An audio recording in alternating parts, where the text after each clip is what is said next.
Today we will be looking into early Europe. In this video I will mainly be focusing on the lesser known areas of early Europe. Now the first inhabitants of Europe were likely in Greece. Javan, who descended from Japheth, settled in Greece and his descendants spread upon the Greek Isles. Javan is a broad name for the inhabitants of Greece, including Ionia. Early Greeks farmed on a small scale because of the mountainous terrain of Greece and natural disasters such as constant flooding. So since Javan couldn't prosper through farming, the people of Greece learned trade by sea and became seafarers. This allowed early Greece to progress with the Near East and maintain up-to-date technologies. As for the other peoples of Europe, they wouldn't have much contact with the Near East but were mostly isolated and lived primitive lives. Most of the inhabitants of ancient Europe were descendants of Japheth, and their early history is mostly unknown.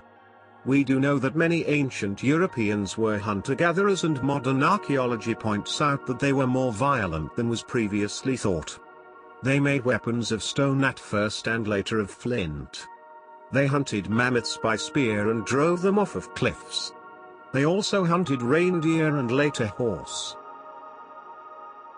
Some, especially in England, France, Belgium, and Spain, resorted to cannibalism. Either this was in desperation or ritualistic tradition. Europe's slow progress. The main reasons why much of ancient Europe was slow to civilize is because of the lack of river valleys and isolation. River valleys allowed societies to grow and become advanced quickly. Also, Europe in the ancient world was cooler than it is today because of the ice sheet which covered Scandinavia. This halted agriculture in early Europe. So people had to resort to hunting for survival and lived in primitive shelters and caves. Now, as I've pointed out in previous videos, sea levels were lower in the ancient world. So, Europe looked much different than it does today. Greece had lower sea levels, and because of rise of sea levels many ancient cities have been submerged underwater off of its coasts. But the most drastic rise in sea level can be found in northwestern Europe, a land connecting Great Britain and continental Europe. This land is known as Doggerland. Doggerland is believed to have been filled with wooded valleys, lagoons, marshland, sloping hills, glaciers and river valleys. Archaeologists have pulled many artifacts off of the seafloor of Doggerland, showing that the world was inhabited. Doggerland must have been immersed before the 1st century BC. The time of the immersion of Doggerland can only be determined by how long it took the Scandinavian ice sheet to melt.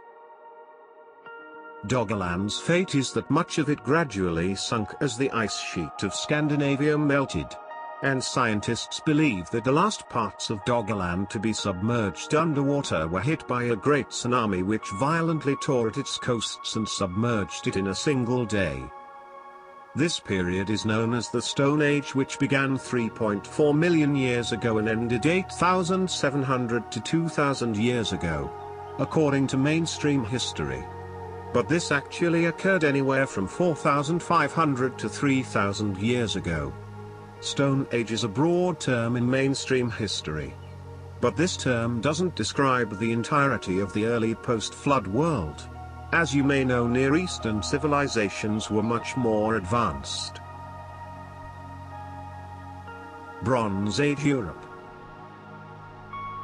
The Bronze Age saw an era of revolution and drastic change into primitive Britain. As a result of migrations and adoption, Britain would begin working with bronze and iron. Perhaps these migrations were before Doggerland was submerged, which seems to be the most plausible explanation. The Bronze Age in Britain likely began in 2200 BC and ended in 800 BC. Farming in Europe was also adopted during, or shortly before these times. It is believed that there was a form of hierarchy, and these societies were usually dominated by warriors. This is known because burials in these times consisted of an individual's goods or wealth, which consisted of tools, weapons and pots. Populations in these times also boomed. Trade by sea was also established around the British Isles. Throughout Britain's Bronze Age, its inhabitants would change their lifestyles from nomadic to stationary, building fortress cities and farming large pieces of land. There was also quite a bit of deforestation. Now Stonehenge is a great mystery. It was used as a burial site for much of its history, but it was also used for ceremonial and religious practices. It is believed to have been built on and off from 3000 BC to 1600 BC. But according to my creationist timeline, it wasn't constructed until the late 2nd millennium. Those who built Stonehenge believed the sun and moon were sovereign over their lives and likely worshipped them. While battles and wars are seemingly rare in ancient Western Europe, one battle archaeologists know about is called the Battle of Toens, which is possibly the earliest battle fought in Western Europe. At least 130 warriors fought this battle, but archaeologists estimate that perhaps 4,000 warriors fought this battle. Archaeology of this site is incomplete, but there are also estimates that if the entire site was excavated, then there might be remains of 750 people. Some of the bones have been found with arrowheads. For example, one arrowhead penetrated the skull of a man, while another man's upper arm bone was found with an arrowhead embedded in it. Another skull was found with signs of trauma, likely from a club, showing the violence of ancient European warfare. Now that concludes the video. Peace.